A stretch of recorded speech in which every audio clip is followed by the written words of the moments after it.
Chapter 25. The little prince said, "People start out in express trains, but they no longer know what they're looking for. Then they get all excited and rush around in circles." And he added, "It's not worth the trouble." The well we had come by was not at all like the wells of the Sahara. The wells of the Sahara are no more than holes dug in the sand. This one looked more like a village well, but there was no village here, and I thought I was dreaming. "It's strange," I said to the little prince.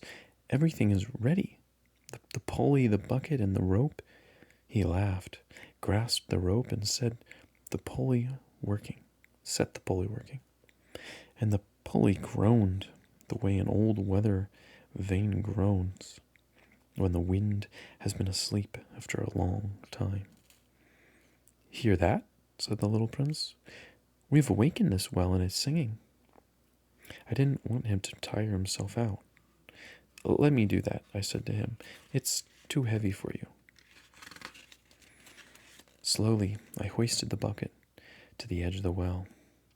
I set it down with great care. The song of the pulley continued in my ears, and I saw the sun glisten on the still, trembling water. "I'm thirsty for that water," said the little prince. "Let me drink some." And I understand what he had been looking for. I raised the bucket to his lips. He drank, eyes closed. It was as sweet as a feast. That water was more than merely a drink. It was born of our walk beneath the stars, of the song of the pulley, of the effort of my arms. It did the heart good like a present. When I was a little boy, the Christmas tree lights, the music of midnight mass, the tenderness of people's smiles made up in the same way the whole radiance of the Christmas present I received. "People where you live," the little prince said, "grow 5,000 roses in one garden, yet they don't find what they're looking for." "They don't find it," I answered. "And yet what they're looking for could be found in a single rose or a water." "Of course," I answered. And the little prince added, "But the eyes are blind. You have to look with the heart." I had drunk the water. I could breathe easy now. The sand at daybreak is honey-colored. That color was making me happy too. Why then did I also feel so sad? I stopped short, my heart pounding, but I still didn't understand. "Now go away," the little prince said. "I want to get down from here." Then I looked down toward the foot of the wall and gave a great start. There, coiled in front of the little prince, was one of those yellow snakes that can kill you in 30 seconds. As I dug my pocket for my revolver, I stepped back, but the noise I made, the snake flowed over the sand like a trickling fountain, and without even hurrying, slipped away between the stones with a faint metallic sound. I reached the wall just in time to catch my little prince in my arms, his face white as snow. "What's going on here? You're talking to snakes now?" I had loosened the yellow scarf he always wore. I had moistened his temples and made him drink some more water, and now I didn't dare ask him anything more. He gazed at me with a serious expression and put his arms around my neck. I felt his heart beating like a dying bird when it's been shot. He said to me, "I'm glad you found what was the matter with your engine.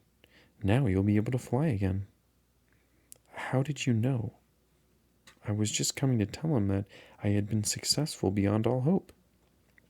He didn't answer my question. All he said was, "I'm leaving today too." And then sadly, "It's much further. It's much more difficult." I realized that something extraordinary was happening. I was holding him in my arms like a little child, yet it seemed to me that he was dropping headlong into an abyss, and I could do nothing to hold him back. His expression was very serious now, lost and remote. "I have your sheep, and I have the crate for it, and the muzzle." And he smiled sadly. I waited a long time. I could feel that he was reviving a little. "Little fellow, you were frightened. Of course, he was frightened, but he laughed a little. I'll be much more frightened tonight. Once again I felt chilled by the sense of something irreparable, and I had realized I couldn't bear the thought of never hearing that laugh again. For me, it was like a little spring of fresh water in the desert. Little fellow, I want to hear you laugh again. But he said to me, tonight it'll be a year. My star will be just above the place where I fell last year. Little fellow, it's a bad dream, isn't it? All this conversation with the snake and the meeting place and the star? But he didn't answer my question. All he said was, the important thing is what can't be seen. Of course, it's the same for the flower. If you love the flower that lives on a star, then it's good. At night, to look up into the sky, all the stars are blossoming. Of course, it's the same for the water. The water you gave me to drink was like music. On account of the pulley and the rope, you remember, it was good. Of course. At night, you'll look up at the stars. It's too small to see where I live, for me to show you where my star is. It's better that way. My star will be one of the stars for you, so you'll like looking at all of them. They'll all be your friends. And besides, I have a present for you. He laughed again. Ah, little fellow, I love hearing that laugh. That'll be my present. Just that it'll be the same as for the water. What do you mean? People have stars, but they aren't the same. For travelers, the stars are guides. For other people, they're nothing but tiny lights. And for still others, for scholars, they're problems. For my businessman, they were gold. But all those stars are silent stars. Though you'll have stars like nobody else. What do you mean? But when you look up at the night sky, since I'll be living on one of them, since I'll be laughing on one of them, for you it'll be as if all the stars are laughing. You'll have stars that can laugh. And he laughed again. And when you're consoled, eventually everyone is consoled, you'll be glad to have known me. You'll always be my friend. You'll feel like laughing with me. And you'll open your window sometimes, just for the fun of it. And your friends will be amazed to see you laughing while you're looking up at the sky. Then you'll tell them, yes, it's the stars. They always make me laugh. And they'll think you're crazy.